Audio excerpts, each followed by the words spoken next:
ತಾವು ಈ ಒಂದು ವಿಡಿಯೋದಲ್ಲಿ ಗಮನಿಸ್ತಾ ಇರ್ತೀರಿ, ಇಬ್ರು ಯುವತಿಯರು ಒಂದು ಜುವೆಲರ್ಸ್ ಬಂಗಾರದ ಅಂಗಡಿಗೆ ಬಂದಿರ್ತಾರೆ. ಸೊ ಅವ್ರು ಏನ್ ಮಾಡ್ತಾರೆ, ಅಲ್ಲಿ ಏನಾಗಿದೆ ಎಂಬುದ್ರ ಬಗ್ಗೆ ಸಂಪೂರ್ಣವಾಗಿ ವಿವರಣೆ ಈ ಒಂದು ವಿಡಿಯೋದಲ್ಲಿ ನೀಡ್ತಾರೆ. ಸ್ನೇಹಿತರೆ, ತಪ್ಪದೆ ಈ ಒಂದು ವಿಡಿಯೋನ ಸ್ಕಿಪ್ ಮಾಡದೆ ನೋಡಿ. ಯಾಕಂದ್ರೆ ಎಷ್ಟು ಎಚ್ಚರಿಕೆ ನಾವು ಇರ್ಬೇಕನ್ನೋದು ನಾವು ಈ ಒಂದು ವಿಡಿಯೋ ಮುಖಾಂತರ ನೋಡಬೇಕು. ಯಾಕಂದ್ರೆ ಇಂಥ ಘಟನೆಗಳು ಬಹಳಷ್ಟು ಆಗ್ತಾ ಇದೆ. ಸೊ ಈ ಒಂದು ಘಟನೆ ಬಿಹಾರದ ಪಟ್ನಾ ನಗರದಲ್ಲಿ ಈ ಒಂದು ಆಘಾತಕಾರಿ ಘಟನೆ ನಡೆದಿದೆ. ಸೊ ನೋಡ್ರಿ, ಪಟ್ನಾದ ದೀಘಾ ಪ್ರದೇಶದ ಕುರ್ಚಿ ಸೇತುವೆ ಸಮೀಪ ಇರುವಂತಹ ಒಂದು ಜುವೆಲರ್ಸ್ ಅಂಗಡಿ, ಬಂಗಾರದ ಅಂಗಡಿ ಇರುತ್ತದೆ. ಸೊ ಅಲ್ಲಿ ಈ ಇಬ್ಬರು ಯುವತಿಯರು ಬಂದಿರ್ತಾರಲ್ಲ, ಸೊ ಆ ಇಬ್ಬರು ಯುವತಿಯರು ಒಂದು ಬಂಗಾರದ ಅಂಗಡಿಗೆ ಕನ್ನ ಹಾಕಲು ಅಂದ್ರೆ ಅಲ್ಲಿ ಕದಿಯಲು ಅವರು ಬಂದಿರ್ತಾರೆ. ಸೊ ನೋಡ್ರಿ, ಇಬ್ಬರು ಅಪ್ರಾಪ್ತ ವಯಸ್ಸಿನ ಇಬ್ಬರು ಯುವತಿಯರು, ಎಲ್ಲ ಚಿಕ್ಕ ವಯಸ್ಸಿನ ನೋಡ್ರಿ ಇಬ್ರು ಯುವತಿಯರು, ಇಬ್ರು ಹುಡುಗಿಯರು. ಅವ್ರು ಹೆಂಗ್ ಬರ್ತಾ ಇದಾರೆ ಅಂತಂದ್ರೆ, ಏನು ಅವರು ಜುವೆಲರ್ಸ್ ಅವರೇ ಖರೀದಿ ಮಾಡ್ಕೊಳ್ತಾರೋ, ಏನು ಅವರೇ ತಗೊಳ್ತಾರೋ, ಒಂದು ಗಿರಾಕಿ ತರ ಅಂದ್ರೆ ಅವರೇ ಕಸ್ಟಮರ್ ತರ ಬಂದ್ಬಿಡ್ತಾರೆ ಅಲ್ಲಿ.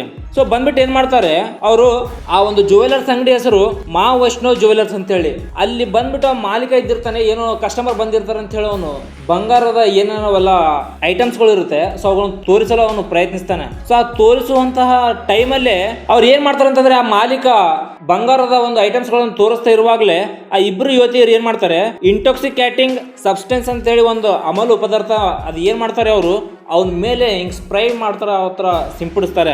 ಸೊ ಆತ ಏನ್ ಮಾಡ್ತಾನೆ, ಇವ್ರು ಕಳ್ಳತನ ಮಾಡಲು ಯತ್ನಿಸ್ತಾರ ಅಂತ ಹೇಳಿ ಕಿಶಿಂದ ಮಾಲೀಕ ಏನ್ ಮಾಡ್ತಾನೆ, ಹುಷಾರಾಗಿರ್ತಾನೆ.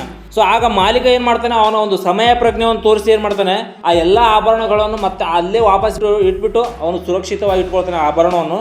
ನಂತರ ಆ ಇಬ್ಬರು ಆರೋಪಿಗಳನ್ನು ಅವ್ರು ಏನು ತಪ್ಪಿಸ್ಕೊಳ್ಬಾರ್ದು, ಆ ತರ ಆ ಇಬ್ಬರು ಆರೋಪಿಗಳನ್ನು ಕೂಡ ಅವನು ತಡೆಯುತ್ತಾನೆ ಸ್ನೇಹಿತರೆ. ಸೊ ನಂತರ ಪೊಲೀಸರು ಈ ಇಬ್ಬರು ಯುವತಿಯರನ್ನು ಕೂಡ ಅರೆಸ್ಟ್ ಮಾಡ್ತಾರೆ.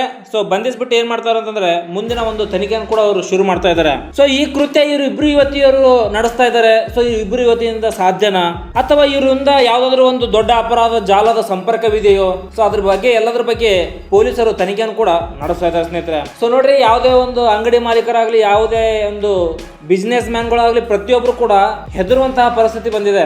ಯಾಕಂದ್ರೆ ಯಾರು ಬರ್ತಾರೋ, ಇವ್ರು ಕಳ್ಳರು ಅಥವಾ ಇವ್ರ ಕಸ್ಟಮರು ಏನೆಂಬುದು ಕೂಡ ಒಂದು ಕೂಡ ಗೊತ್ತಾಗ್ಲಾರ್ದಂತಹ ಸಿಚುವೇಶನ್ ಈಗಿನ ಕಾಲದಲ್ಲಿ ಬಂದಿದೆ. ಯಾಕಂದ್ರೆ ಇವಾಗ ಯಾರಿಗೂ ಕೂಡ ದುಡಿಮೆ ಮಾಡಿ, ಆ ದುಡಿಮೆ ಮಾಡಿದ್ರಲ್ಲೇ ನಾನು ಖುಷಿಯಾಗಿರ್ಬೇಕಂತ ಹೇಳಿಲ್ಲ. ಅವ್ರೇನು ಕಳ್ಳತನ ಮಾಡಬೇಕು, ಕಳ್ಳತನ ಬಂದಿದ್ದಂತ ಹಣದಿಂದ ನಾವು ಐಷಾರಾಮಿ ಜೀವನ ಗಳಿಸ್ಬೇಕನ್ನೋದು ಇವರ ಒಂದು ಮೈಂಡ್ ಸೆಟ್ ಇದ್ದಿರುತ್ತೆ.